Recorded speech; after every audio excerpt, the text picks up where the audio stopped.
Hello दोस्तों, स्वागत है आप सभी का आपके अपने चैनल घुमंत इंस्टीट्यूट में। आज की ये वीडियो 12th क्लास की फिजिक्स की वीडियो है। इसमें जो लेसन 4 आपका चल रहा था उसकी ये 7वीं वीडियो है। यदि हम इस वीडियो की बात करें तो इस वीडियो में बहुत ही महत्वपूर्ण टॉपिक, बहुत ही इंपॉर्टेंट टॉपिक जो कि बोर्ड के हिसाब से यानी प्रत्येक हिंदी बोर्ड के लिए बहुत ही ज्यादा इंपॉर्टेंट टॉपिक है, जिसका नाम है धारावाही चालक के कारण उत्पन्न चुंबकीय क्षेत्र की व्याख्या। या कभी कभी आ जाता है डायरेक्टली कि बायो-सैवर्ट का नियम लिखिए, या आ जाता है कि बायो-सैवर्ट नियम क्या है। ठीक है, कुछ भी आ जाए आपको ये करना है। और ये जो बायो-सैवर्ट नियम है, इसका इस चैप्टर के आने वाले जितने भी डेरिवेशन है, अब आने वाले यानी कि 4-5 डेरिवेशन आएंगे इस चैप्टर में, बहुत ही ज़्यादा इंपॉर्टेंट, बहुत ही ज़्यादा यूजफुल। तो उन सभी डेरिवेशन में आपका क्या लगता है, बायो-सैवर्ट का नियम लगता है। तो इसको समझेंगे ये बहुत ही प्यार से और डीप में जाकर समझेंगे, यानी कि बहुत ही अच्छी तरह से। ठीक है, तो स्टार्ट करते हैं। देखिएगा, हम सबसे पहले धारावाही चालक के कारण उत्पन्न चुंबकीय क्षेत्र, इस पर थोड़ा सा प्रकाश डालें पुरानी बातों पर। यदि हम बात करें सबसे पहले की, तो सबसे पहले क्या था, यानी कि अरस्टेड, वैज्ञानिक अरस्टेड ने अपना एक एक्सपेरिमेंट किया था और उन्होंने एक निष्कर्ष दिया था। क्या निष्कर्ष दिया था कि यदि कोई ये चालक है और इस चालक में यदि मैं धारा प्रवाहित करें, इस चालक में धारा प्रवाहित करते हैं तो इसके चारों ओर क्या हो जाता है, चुंबकीय क्षेत्र उत्पन्न हो जाता है। ये अरस्टेड ने अपने एक्सपेरिमेंट के द्वारा बताया था। यानी कि यदि हम इसकी बात करें तो इसके चारों ओर इस तरीके से क्या हो जाता है, चुंबकीय क्षेत्र क्या हो जाता है, जनरेट हो जाता है। और इस चुंबकीय क्षेत्र के बारे में यानी कि उन्होंने केवल इतना बताया था कि किसी चालक में हम धारा प्रवाहित करते हैं तो उसके चारों तरफ क्या हो जाता है, चुंबकीय क्षेत्र जनरेट हो जाता है, चुंबकीय क्षेत्र उत्पन्न हो जाता है। अरस्टेड ने इतनी बात बता दी। फिर उसके बाद में ये बताया था, उन्होंने एक्सपेरिमेंट किया था 1820 में। ठीक उसी साल उन्होंने तो केवल इतना बताया था कि चुंबकीय क्षेत्र उत्पन्न हो जाता है, लेकिन फिर बाद में अपने फ्रांस के दो वैज्ञानिक थे जिनका नाम था, जो ऐसे बोलते हैं ना बायो-सैवर्ट, इनका एग्जैक्टली पूरा नाम था जीन बैप्टिस्ट बायोट। एक वैज्ञानिक थे, कहाँ के, फ्रांसीसी वैज्ञानिक थे, यानी फ्रांस के वैज्ञानिक थे, जिसको हम इंग्लिश में फ्रेंच बोलते हैं। ठीक है, अब बात आ जाती है, और एक दूसरे नाम थे फेलिक्स सैवर्ट। तो दो वैज्ञानिक थे जिसको हम शॉर्ट में बोल रहे हैं तो बायो और सैवर्ट। वैसे एग्जैक्टली इनका नाम क्या है, BIOT बायोट, यानी कि जीन बैप्टिस्ट बायोट और क्या है, फेलिस्ट और क्या था, सैवर्ट। ठीक है, ये कितने, दो वैज्ञानिक थे। तो शॉर्ट में बोले तो बायो और सैवर्ट। तो ये दो वैज्ञानिक थे, इन्होंने उस चुंबकीय क्षेत्र यानी किसी चालक में जब धारा प्रवाहित करते हैं उस के द्वारा जो उत्पन्न है चुंबकीय क्षेत्र, उसका बहुत ज्यादा अध्ययन किया। और अध्ययन करने के बाद उन्होंने एक निष्कर्ष निकाला, उन्होंने एक क्या बोलते, एक थ्योरी दी, उसको ही बोला गया बायो-सैवर्ट का नियम। उस थ्योरी में उन्होंने क्या बताया था, उस थ्योरी में इन्होंने बताया कि यानी कि ये चालक है, चालक के कारण जो चुंबकीय क्षेत्र उत्पन्न होता है वो कितना चुंबकीय क्षेत्र उत्पन्न होता है, इन्होंने उसकी मैग्नीट्यूड की बात की। अरस्टेड ने क्या बताया था, किसी चालक में धारा प्रवाहित करने से उसके कारण चुंबकीय क्षेत्र उत्पन्न हो जाता है, ये बात केवल अरस्टेड ने बताई। वो कितना उत्पन्न होता है, कितने के बारे में किसने बताई, बायो और सैवर्ट ने। फिर उसके बाद में इस चुंबकीय क्षेत्र की जो दिशा होती है वो मैक्सवेल ने अपना दाएं हाथ का अंगूठा का नियम, और ऐसे कई सारे जो थे वैज्ञानिक, उन्होंने अलग नियम दिया था, वो आगे बात पढ़ेंगे। ठीक है, फिलहाल हम इसके मैग्नीट्यूड की बात करते हैं। तो अब ये बात पता चली कॉम्पिटिटिव एग्जाम के दो, कि इनके पूरे नाम पता चल गया, कहाँ के वैज्ञानिक थे, फ्रांस के वैज्ञानिक थे, कौन सी सन में ये नियम दिया, 1820 में दिया। ठीक है, अब हम बात करें कि ये मिटा दूंगा। अब इस नियम को समझने से पहले मैं थोड़ा सा ये बता दूंगा आपको कि ये डॉट और क्रॉस क्यों बनाया गया है। ये डॉट और क्रॉस इसलिए बनाया गया है, ऐसा समझिएगा कि यदि चुंबकीय बल रेखाएं हैं और उसको मैंने इस तरीके से प्रदर्शित कर रखा है, ए से बी की ओर, यदि चुंबकीय बल रेखा की दिशा ए से बी की ओर है, तो ऐसा समझिएगा जहां से चुंबकीय बल रेखा निकलेगी, यानी कि जैसे कि ये आपका कागज है और इससे बल रेखा इस तरीके से आ रही है, यानी कि ऐसे बाहर की ओर निकल रहा है ये एरो। तो यदि ये बाहर की ओर निकलेगा, जहां से एरो निकलेगा वो डॉट रहेगा, और ये जो बैक साइड, जैसे कि मान लीजिए समझ लीजिए कि ये हाथ है, यहां से चुंबकीय बल रेखा निकल रही है, जब ये निकलेगी तो यहाँ पे क्या बना दूंगा मैं, डॉट बना दूंगा। और जहां से, जैसे मान लीजिए कि एरो यहां से निकल के चला गया, यदि एरो इधर चला गया, जहां से निकल रहा है वो डॉट, और यहाँ पे जो पीछे बैक साइड जो रह जाएगी वो क्या रह जाएगी, आपकी क्रॉस रह जाएगी। समझ में आ गई बात। तो अब इसमें ये डॉट है और ये है, तो इस पर चुंबकीय बल रेखा किस तरीके से होगी, यदि आपका एक तरफ यहाँ पे डॉट है और यहाँ पे ये क्रॉस बना हुआ है इधर, तो आप कहोगे कि इसकी चुंबकीय बल रेखा इस तरीके से है। किस तरीके से, ऐसे ऐसे लगेगा एरो। ऐसे एरो क्यों लगेगा? क्योंकि यहां से चुंबकीय बल रेखा निकल रही है, ठीक है, और यहां से क्या है, इस तरीके से इधर की ओर आएगी, यानी चुंबकीय बल रेखा इस तरीके से घूमेंगी, यानी ऐसे गई और इस तरीके से। जब ये इधर आ रहा होगा तो एरो इस तरीके से बनेगा, तो ये डॉट इधर आ गया, क्रॉस इधर आ गया। समझ में आ गई बात? थोड़ा सा ये अजीब टाइप का लगता है, इसलिए इसको विस्तार से ये वीडियो को लास्ट तक देखना, बहुत विस्तार से पूरा मैंने बताया है उधर, ठीक है। अभी फिलहाल के लिए ऐसा समझिएगा कि जहां से कागज के तल के लंबवत, जहां पर एरो, जो एरो है उसके जो नोक की दिशा जो होगी वो डॉट रहेगी, और जो उसकी पूंछ यानी कि बैक साइड है, जो उसका बैक है, वो आपका क्या होगा? क्रॉस होगा। क्रॉस का मतलब ये है कि यानी यहां से चुंबकीय बल रेखा क्या हो गई इसमें, यानी कि जैसे यहां से तो आपका निकली है, यहां से निकल गई और यहां से आगे चली गई, यानी कि ये इस तरीके से यदि चुंबकीय बल रेखा में इधर से निकालूं, ये निकल रही है तो यहाँ पे डॉट बनेगा, ठीक है। और यदि मैं पीछे से देखूंगा, बैक साइड में देखूंगा, इसके पीछे क्या होगा? क्रॉस होगा। तो क्रॉस का मतलब क्या है कि ये ऐसे चुंबकीय बल रेखा, यदि यहां से मैं कहूंगा डॉट और यहाँ पे क्या बनेगा? आपका क्रॉस। समझ में आ गई बात? और बाकी जानकारी इसकी लास्ट में है, ठीक है। अब हम बात करते हैं यानी चुंबकीय इसके नियम को, थोड़ा सा अब नियम को समझेंगे विस्तार से, उसके बाद में ये डॉट और क्रॉस के बारे में तो हमने लास्ट में पूरा बताऊंगा बहुत विस्तार से। अभी फिलहाल पहले नियम को समझते हैं, ठीक है। नियम को समझाने से पहले एक जनरल एग्जाम्पल से आपको थोड़ा सा समझाता हूं कि जैसे कि ये मान लीजिए आग है, ये कोई आग जल रही है और यहाँ पर आप बैठे हो, आपके हाथ से क्या कर रहे हो? आप हाथ सेक रहे हो, आपको ऐसा समझिए जाड़े का मौसम है और आग पर आप बैठे हो मजे से, ठीक है। और जैसे अब मतलब क्या है कि जिसमें जितनी ज्यादा आग यहाँ पे, यानी इस पे आग जल रही है, इस पे मैं पेट्रोल और डाल दूं, यानी कि आग को जितना बढ़ाऊंगा उतना ही आप ताप का अनुभव करोगे, यानी कि उतना ही यहाँ पे टेम्परेचर, उतना ही क्या गर्माहट का महसूस करोगे तुम, उतनी ही गर्माहट आपको महसूस होगी जितनी ज्यादा यहाँ पर आग होगी। सिंपल है, समझ में आ गई बात? और जितनी दूर जाते जाओगे उतनी ही क्या हो जाएगी? गर्माहट कम होती चली जाएगी, यानी आग बढ़ेगी तो आप पीछे पीछे हटते जाओगे, यानी ज्यादा। समझ में आ गई बात? तो सेम वही कंडीशन यहाँ पे होती है, यानी कि ये कोई चालक है और चालक में हमने क्या करा है? धारा प्रवाहित कर दी, तो ये बन गया धारावाही चालक। और जैसे ही हम चालक में धारा प्रवाहित करते हैं तो उससे के कारण क्या होता है? चुंबकीय क्षेत्र उत्पन्न हो जाता है। तो ये जो चुंबकीय क्षेत्र है, या तो यहाँ पर या यहाँ पर, क्रॉस और डॉट का मतलब समझ में भी पता चल रहा है आपको, यानी यहाँ पे चुंबकीय बल रेखा की दिशा इधर होगी, यानी कि ऐसे करके आ रही है, ऐसे करके चल रही है, मतलब एक गोल टाइप की होती है चुंबकीय बल रेखा, इस तरीके से होती है। तो इस डॉट का मतलब क्या है? यहाँ से चुंबकीय बल रेखा निकल रही है इस तरीके से, क्योंकि इसमें धारा बहेगी, तार में इस चालक में हम धारा प्रवाहित करेंगे तो उसके कारण इस तरीके चारों तरफ चुंबकीय क्षेत्र उत्पन्न हो जाएगा, उसकी दिशा ऐसे हो गई। इसीलिए हमने डॉट और ये क्रॉस दिखा रखा है, क्योंकि यहाँ से ऐसे करके घूम रही है चुंबकीय क्षेत्र, मतलब ऐसे। समझ में आ गई बात?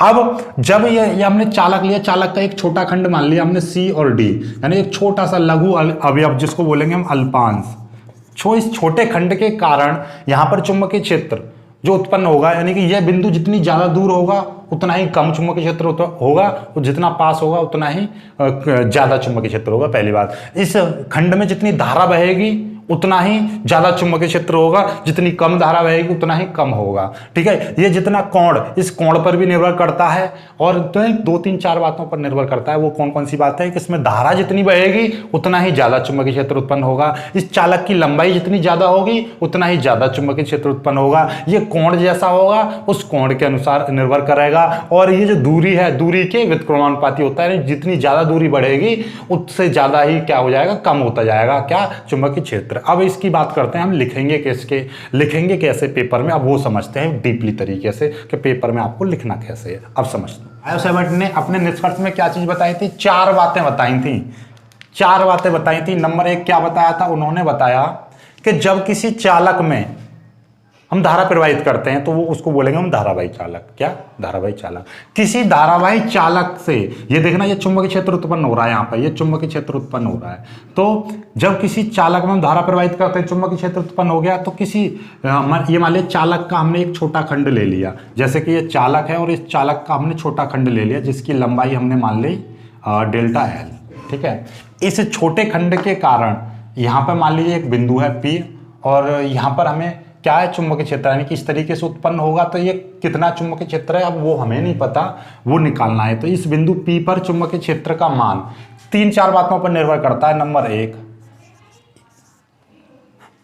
कि ये जो चुंबकीय क्षेत्र है, इस खंड में बहने वाली धारा, यानी कि इस चालक में जो धारा बह रही है वो, और इस खंड में जो बहेगी वही धारा, ठीक है, देखिएगा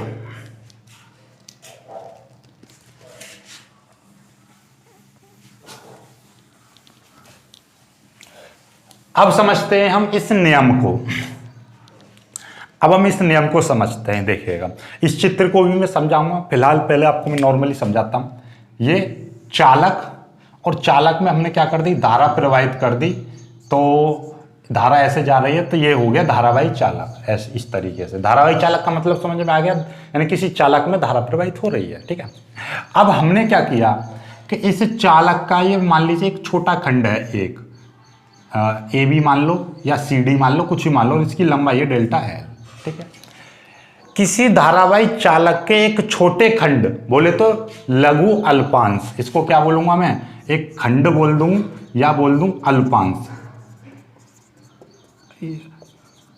लघु खंड यानी छोटा अवयव, अल्पांश, अल्प अंश, छोटा खंड, छोटा अंश। ठीक है, किसी धारावाही चालक के एक अल्पांश से किसी बिंदु पर, यानी मान लीजिए यहां पर कोई बिंदु है, किसी बिंदु पर उत्पन्न चुंबकीय क्षेत्र, यानी जब इसमें धारा प्रवाहित करेंगे जाहिर सी बात है इसके कारण इसमें चुंबकीय क्षेत्र इस तरीके से जनरेट हो जाएगा। यानी चारों तरफ ये तार है, जब इसमें धारा प्रवाहित करूंगा इधर और इधर, यानी दोनों तरफ चुंबकीय क्षेत्र उत्पन्न हो जाएगा। तो हम मान लीजिए यहां पर चुंबकीय क्षेत्र निकालें तो वो कितना होगा, तो किसी अल्पांश के कारण किसी बिंदु पर उत्पन्न चुंबकीय क्षेत्र निम्न बातों पर निर्भर करता है। वो किन बातों पर निर्भर करता है, नंबर 1 कि यह है चुंबकीय क्षेत्र उस खंड में, यानी कि छोटे खंड में या उस चालक में बहने वाली धारा के अनुक्रमानुपाती होता है। नंबर 1 बात, यह चुंबकीय क्षेत्र यानी किसी धारावाही चालक के लघु अल्पांश के द्वारा उत्पन्न चुंबकीय क्षेत्र निम्न बातों पर निर्भर करता है। नंबर 1 पॉइंट बनाओगे और उसमें लिखोगे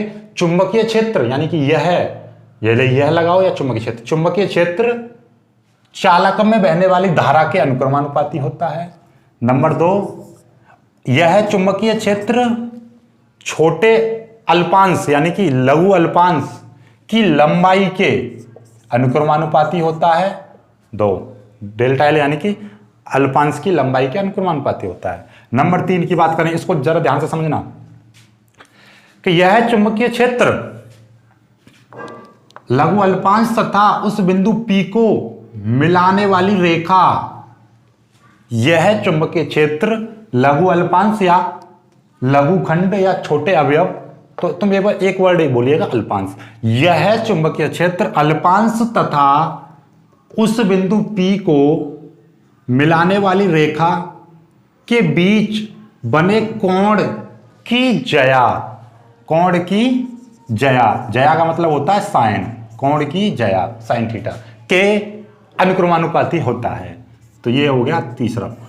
समझ में आ गई बात एक बार फिर से कि यह चुंबकीय क्षेत्र अल्पांश तथा बिंदु P को मिलाने वाली रेखा के बीच बने कोण की जया के अनुक्रमानुपाती होता है। या सीधे सीधे और सिंपल वर्ड में बोलना चाहो तो ऐसे कह दो कि लघु यह चुंबकीय क्षेत्र अल्पांश तथा बिंदु P के बीच साइन थीटा के अनुक्रमानुपाती होता है, या बने कोण की साइन थीटा के अनुक्रमानुपाती होता है। तो ये थोड़ा अजीब सा रहता है, सिंपल सी बात में याद कर लीजिए, कोई नहीं, एक बार मेरे साथ बोलोगे तो हो जाएगा याद। क्या कि यह चुंबकीय क्षेत्र अल्पांश तथा बिंदु P को मिलाने वाली रेखा के बीच बने कोण की जया, जया का मतलब साइन, के अनुक्रमानुपाती होता है। 3 पॉइंट हो गए। चौथा पॉइंट कि यह चुंबकीय क्षेत्र अल्पांश तथा बिंदु P के बीच की दूरी, यानी कि देखो ये दूरी के वर्ग के व्युत्क्रमानुपाती होता है। व्युत्क्रमानुपाती का मतलब क्या, बट्टे में लगा दो, वर्ग का मतलब स्क्वायर के व्युत्क्रमानुपाती होता है। ये हो गए 4, यानी कि नंबर 4। ये इन 4 बातों पर निर्भर करता है। आई होप कि ये चीज समझ में आ गई होगी। ठीक है, यही इन्हीं चारों नियमों को, यानी कि इन चारों समीकरणों को अभी देखिएगा। अभी यहां पे हम क्या करेंगे, हम मिला दें चारों समीकरणों को मिलाने पर, चारों समीकरण यानी कि नियम बोल दो या समीकरणों को मिलाने पर, जब हम इन चारों को मिला देंगे तो क्या हो जाएगा, देखिएगा इधर डेल्टा बी आया अनुक्रमानुपाती, आई ये सभी अनुक्रमानुपाती है, तो आई डेल्टा एल और साइन थीटा, नीचे आ जाएगा क्या, आर स्क्वायर। ये तो यही संबंध आपका क्या कहलाता है, बायो-सैवर्ट का नियम कहलाता है। इसी को हम क्या कहते हैं, सेवर्ट नियम कहते हैं। इसी को हम बायो सेवर्ट का नियम कहते हैं। क्लियर होगी बात, ये समझ में आ गया यहाँ तक। और जब हम इस अनुक्रमानुपाती चिन्ह को हटाते हैं तो यहाँ पे जब हम इस अनुक्रमानुपाती चिन्ह को हटाएंगे बराबर आएगा, एक नियतांक आ जाता है μ0/4π इंटू ये आपका हो जाएगा I into delta L sine theta upon R square. Clear होगी बात, तो ये आ जाएगा आपका। तो जहां पर ये लिख दोगे, जहां ये जो है आपका μ0/4π अनुक्रमानुपाती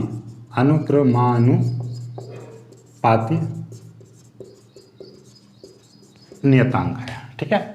जहां पर μ0/4π एक नियतांक है, अनुक्रमानुपाती नियतांक है, और इसके यदि हम मान की बात करें तो देखिएगा इसके μ0/4π टोटल की यदि मान की बात करूं 10⁻⁷, ठीक है। इसके मात्रक की बात करूं तो क्या हो जाएगा, न्यूटन प्रति एम्पियर का स्क्वायर, ठीक है। या हम इसका मात्रक एक और लिख सकता हूं मैं, क्या, वेबर प्रति एम्पियर मीटर, वेबर प्रति एम्पियर मीटर, ये इसका मात्रक हो जाएगा, ठीक है। क्लियर होगी बात। और यदि हम यहीं से एक चीज और निकालना चाहें तो मैं वो और बता दे रहा हूं। यदि मैं μ0 का डायरेक्ट मान निकालना चाहूं तो कितना हो जाएगा, 4π गुणा 10⁻⁷, तो वेबर प्रति एम्पियर मीटर ये हो जाएगा। अब हम इसको नाम क्या है इसका, यदि मैं इसको बोलूं तो इसका नाम है निर्वात की चुंबकशीलता कहते हैं। इसको क्या कहते हैं, μ0 को क्या कहते हैं, निर्वात की चुंबकशीलता कहते हैं। कूलॉम के नियम में याद हो तो एक आया था ε0, इसको क्या बोलते थे, विद्युतशीलता। ये कॉपी पे लिखते रहा करो, नोट्स बनाते रहा करो। जो मैं थ्योरी बोल रहा हूँ, मेरे नोट्स तो मिल ही जाएंगे, लेकिन अपने हाथों से बनाने की कोशिश किया करो, ठीक है। तो ये आई होप कि ये चीज समझ में आ गई होगी। अब बात करते हैं इस चित्र की। ये चित्र क्या है, चित्र हमने जैसे पहला समझा था सेम वही है कि ये कोई धारावाही चालक है। एक बार चित्र को समझ लीजिए, चित्र क्या है, ये धारावाही चालक है और इस चालक में हमारे धारा बह रही है, ठीक है। यानी कोई चालक है, चालक में धारा बहेगी तो वो धारावाही चालक। इसका एक छोटा खंड है, हमने मान लिया कि ये चालक AB है और इसका ये कोई छोटा खंड CD है, ठीक है। इस छोटे खंड CD की लंबाई डेल्टा L है और इसके कारण चुंबकीय क्षेत्र या तो यहां पर या यहां पर। अब मैंने दो चीज यहां पे थोड़ा सा अंतर डाला है, देखो ये विशेष ध्यान बात कर लेना। ये यहां पे क्रॉस बनाया और यहां पे ये डॉट बनाया है। डॉट और क्रॉस का मतलब क्या होता है, डॉट और क्रॉस का मतलब ये है कि यहां पर देखिएगा ये चुंबकीय क्षेत्र, देखो कभी भी चुंबकीय क्षेत्र की दिशा को हम ऐसे एरो से प्रदर्शित करेंगे, ठीक है। चुंबकीय क्षेत्र को यदि हम एरो से प्रदर्शित करेंगे तो जहां पर एरो होगा, एरो की दिशा में हम डॉट लगाएंगे और जहां पर ये पूंछ होगी वहां पर हम क्रॉस लगाएंगे। तो अब आपको पता चल रहा होगा इसमें चुंबकीय क्षेत्र की दिशा किधर है। चुंबकीय क्षेत्र देखो इधर क्या है, एरो आ रहा है और इधर क्या है, ये ऐसे करके जा रहा होगा, यानी कि ये उसकी पूंछ है। समझ में आ गया, उल्टा होता है, ध्यान समझ लेना। मत आप कहो कि यहाँ पे आप क्या लगा दो, पूंछ लगा दो। पूंछ नहीं, पूंछ का मतलब क्या होता है, देखिएगा जहां से आपका ये जो एरो है, यानी कि जहां से ये निकलेगा चुंबकीय क्षेत्र की एरो यहां से निकलेगा तो वहां पे तो ये डॉट बनेगा, यानी कि चुंबकीय बल रेखा यहां से निकल रही है, ऐसे करके ऐसे निकल रही है, ठीक है। और यदि जहां से चुंबकीय क्षेत्र की रेखा अंदर चली जाएगी वहां पर क्या है, क्रॉस बनेगा। मतलब क्या है, एक कागज है, सपोज करो ये कोई कागज है और इस कागज की यदि मैं बात करूं इस तरीके से, आप ऐसा समझिएगा ये कोई आपका कागज है और इस कागज पर यदि मैं चुंबकीय क्षेत्र की रेखा को इस तरीके से यहाँ से इधर की ओर जा रही है, यानी कि ये आपका मुंह है और मुंह को मैं इस तरीके से लिख रहा हूँ, ठीक है, ऐसे है। तो यानी कि जब ये चुंबकीय बल रेखा यहाँ से आगे निकल गई, यानी कि इस तरीके से एरो इसका इधर है, तो यहाँ पे मैं बनाऊंगा क्रॉस, यहाँ पे क्रॉस बनेगा। लेकिन यहाँ से बल रेखा निकल रही है, यानी कि ये एरो ऐसे करके पार निकलेगा, जहाँ से चुंबकीय बल रेखा निकलेगी तो उधर बनेगा डॉट। तो डॉट का मतलब क्या है, जहां से चुंबकीय बल रेखा निकलेगी उसका एरो जहां से निकलेगा वो डॉट, और जहां पर चुंबकीय बल रेखा यानी कि इस तरीके से ये जा रही है, ये चली गई इधर, तो यहाँ पर ये छोड़ के जाएगी क्रॉस और यहाँ पर ये कोना रहेगा, वहां पर बनेगा डॉट। समझ में आ गई बात, ये ध्यान रख लेना है। ये चुंबकीय बल रेखा की दिशा को बताती है, अर्थात चुंबकीय क्षेत्र की दिशा को बताएगी। जहां से चुंबकीय क्षेत्र की दिशा का एरो प्रवेश करेगा तो वहां पर तो ये डॉट बनेगा, यानी जहां से चुंबकीय बल रेखा का एरो निकलेगा, और जहां पर ये खत्म होगा यानी कि जो पीछे वाला जो निशान होगा उसकी जगह पे क्रॉस बनेगा। क्लियर, आगे बात समझ में? ये बात विशेष ध्यान रख लेना, डॉट और क्रॉस का मतलब क्या होता है। ये चुंबकीय बल रेखा को प्रदर्शित करने का तरीका होता है। यदि हम धारा इस तरीके से जाएगी तो क्रॉस हमेशा इधर ही बनेगा, मत इधर बना दो। क्यों? क्योंकि जब हमारा धारा होती है ना, धारा जिधर बढ़ रही है, धारा की दिशा में ऐसे करके नो खड़े हो जाओ और हाथ को अपने इस वाले हाथ को ऐसे घुमाओ, ऐसे, तो हमेशा ऐसे, तो जिधर ऐसे समझिए जो पेचकस कसते हो ना, तो ये नियम होता है कि यदि किसी चालक में धारा की दिशा पेच की नोक की दिशा में हो, पेच की नोक ऐसे समझिएगा, ये पेच है और यहाँ पर आपको ये पेचकस कसना है, ऐसे करके कसोगे ऐसे, है ना, तो पेच की नोक धारा की दिशा में बढ़े, यानी धारा की दिशा में आगे की ओर बढ़ रही है, और हम पेच को ऐसे कसेंगे तो मतलब इधर ऐसे करके, इसके कारण जो चुंबकीय क्षेत्र होगा इस तरीके से होगा, ऐसे। तो आपको समझ में आ गया क्रॉस क्यों है इधर। आप कहोगे सर आपने तो बताया कि एरो इधर निकल रहा है। हाँ भाई सही बात है, जैसे कागज से समझो, ये बोर्ड है तो एरो तो यहाँ से निकलेगा, ऐसे निकलेगा, एरो निकला, डॉट बना, और इसमें क्या हो जाएगा, प्रवेश करके अंदर की ओर चला जाएगा, यानी कि इस तरीके से जाएगी बात अंदर की ओर। तो ये एरो अंदर चला गया तो ये पीछे का हिस्सा तो रह जाएगा यहाँ पर, समझ पा रहे हो ना बात को, इसलिए यहाँ पर ये क्रॉस है। इस बात को विशेष ध्यान देना, क्रॉस और डॉट का मतलब क्या होता है, ठीक है। आई होप कि ये चीज़ समझ में आ गई होगी। एक बार फिर से मैं बता दूं, जैसे ये कागज है, कागज से हमारा ऐसे, जैसे ये एरो है तो एरो निकला, यहाँ से निकल रहा है एरो तो डॉट आएगा, और ऐसे करके ये इसमें प्रवेश करेगा, तो इसमें जब प्रवेश करेगा तो ये पूंछ दिखाई देगी, तो यहाँ पर क्या बनेगा, क्रॉस बनेगा। एरो यहाँ से निकला, यहाँ से आपका एरो निकला तो डॉट बनेगा, और यहाँ पे क्या है, प्रवेश किया, तो यहाँ पे प्रवेश करेगा, वहाँ पे क्रॉस बनेगा, ऐसे बनाना है, ठीक है। और चुंबकीय क्षेत्र की दिशा ऐसे। यदि धारा उल्टी बहेगी, यदि किसी चालक में धारा ऐसे बहेगी तो एरो ऐसे आएगा, यानी कि हम पेचकस को ऐसे घुमाएंगे ना, उल्टा उल्टा, पीछे से ऐसे उल्टा यूं, ठीक है, तो फिर उल्टा हो जाएगा। आई होप कि ये चीज़ समझ में आ गई होगी। बस इसकी एक विमा की बात और बनती है, तो विमा में आपको बता दूं, यदि हम इसकी विमा की बात करें तो विमा और लिख लो ml² t-2 और a-2, ये इसकी विमा हो जाएगी। किसकी? μ0 की विमा, μ0 की विमा।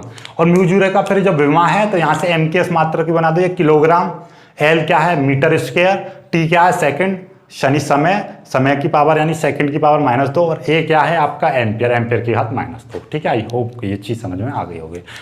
तो उम्मीद है कि ये वाला नियम तो आपको बिल्कुल दिमाग में बढ़ गया होगा। वीडियो को लाइक कर देना, अपने दोस्तों तक शेयर कर देना, और चैनल को सब्सक्राइब जरूर कर लेना।